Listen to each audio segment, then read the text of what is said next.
தினமன் talkies நேயர்களுக்கு வணக்கம். இன்னைக்கு நம்ம அனந்தன் காடு அப்படிங்கிற திரைப்படத்தை பத்தி தான் இந்த ரிவ்யூல பார்க்க போறோம். நடிகர்கள் ஆர்யா, நிகிலா விமன், இந்திரன்ஸ் இப்படின்னு பலர் நடிச்சிருக்கக்கூடிய இந்த திரைப்படம் தான் அனந்தன் காடு. இந்த படத்தை வந்து இயக்குனர் ஜெயன் கிருஷ்ணகுமார் இயக்கி இருக்கிறாரு. இந்த படத்தினுடைய கதை என்ன அப்படின்னு பார்த்தோம் அப்படின்னா, படம் வந்து முதல்ல ஸ்டார்ட் ஆகிறது கோவால ஒரு ஃபைட் சீக்வன்ஸோட ஸ்டார்ட் ஆகுது. ஃபைட் சீக்வன்ஸ்னு கூட சொல்ல முடியாது. வில்லனா இருக்கக்கூடிய சுனில வந்து ஒரு 3 இளைஞர்கள் வந்து துப்பாக்கி முனையில மிரட்டுறாங்க. இதுதான் படம் ஆரம்பிக்குது. இந்த இளைஞர்களுக்கும் சுனிலுக்கும் என்ன தொடர்பு, எதுக்கு அவங்க வந்து சுனிலை மிரட்டுறாங்க அப்படின்னு நம்ம நினைச்சிட்டு இருக்கும்போது கதைக்குள்ள நம்ம டிராவல் பண்ண ஆரம்பிக்கிறோம். அப்படியே கட் பண்ணி போனோம்னா சில காட்சிகள் வருது. அதை தாண்டி வந்து 1989 ஆர்யா வந்து இலங்கையில் இருக்கிறாரு. இலங்கையில வந்து ஒரு முகாம் மீது ஒரு தாக்குதல் சம்பவம், வன்முறை சம்பவம் அப்படிங்கிறது நடக்குது. அங்கிருந்து அவர் தப்பிச்சு இந்தியாவுக்கு வராரு.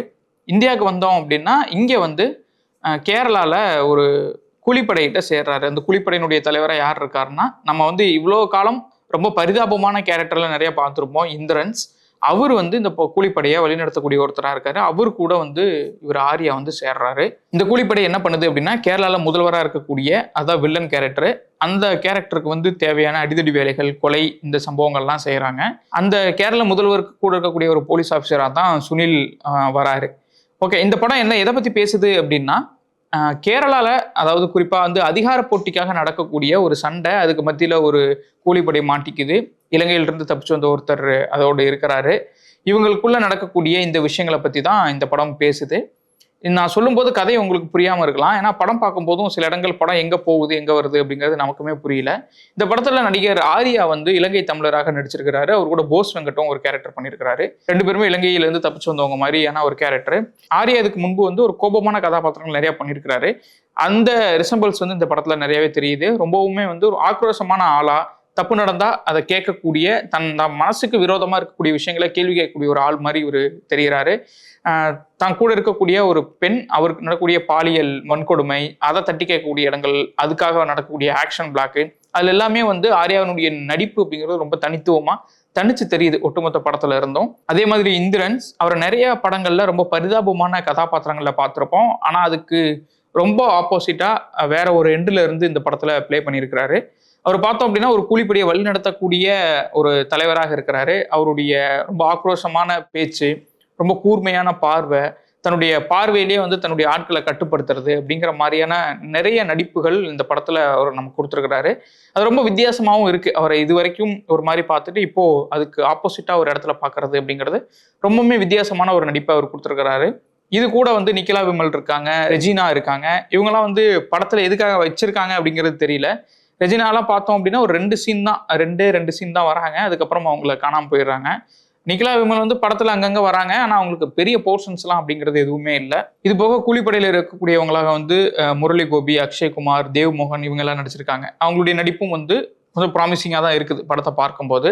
சில சண்டை காட்சிகள் இந்த படத்துல ரொம்ப சூப்பரா ஒர்க் அவுட் பண்ணியிருக்காங்க. படத்தை பார்த்தோம் அப்படின்னா, நான் சொன்ன மாதிரி ஒரு கூலிப்படை வந்து ஒரு அரசியல்வாதிக்கு வந்து வேலை செய்யுது. ஒரு கட்டத்துல அந்த அரசியல்வாதி என்ன பண்றாருன்னா, கூலிப்படையை காலி பண்ண முயற்சி பண்றாரு.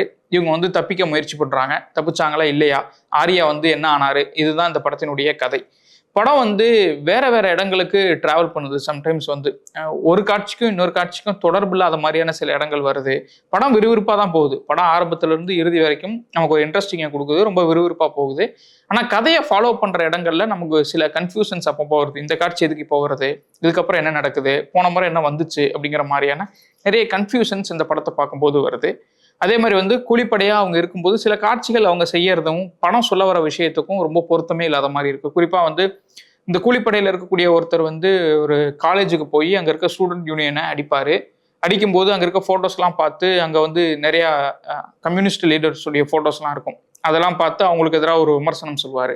அப்புறம் இந்த பக்கம் வந்தோம் அப்படின்னா, ஆர்யா வந்து ஒரு புரட்சிகர படையை சேர்ந்த ஒரு மாதிரி நடந்துப்பாரு. எதுக்கு இந்த கான்ட்ராடிக்ஷனான விஷயங்கள் இருக்கு, எப்படி இதெல்லாம் ஒத்து போச்சு அப்படிங்கிற மாதிரியான எந்த விஷயங்களும் இல்லை. அதே மாதிரி பொலிட்டிக்கலா வைக்கக்கூடிய சில இடங்கள்ல நிறைய லாஜிக் மிஸ்டேக்ஸ் இருக்கு. ஒரு ஸ்டேட்டோட சிஎம் அவர் வந்து எப்படி ஒரு டீம் மட்டும் நம்பிட்டு இருக்கிறாரு, அதுவும் இவ்வளவு அண்டர் பிளே பண்ணுவாரா அப்படிங்கிற மாதிரியான நிறைய லாஜிக்கல் மிஸ்டேக்ஸ் இருக்கு.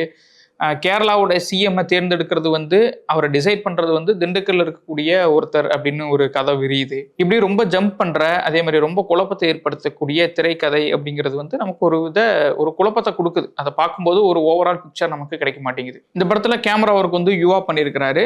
அவர் அளவுல ரொம்ப சூப்பராகவுமே ஒரு கேமரா பிரசன்ஸ் தான் இருக்கு. படத்தை பார்க்கும்போது காடுகளை காட்சிப்படுத்துறது, சண்டை காட்சிகளை கொடுக்கறது, அதே மாதிரி அந்த மாதிரியான விஷயங்கள்ல கேமராவுடைய ஒர்க் ரொம்ப நல்லா இருக்குது.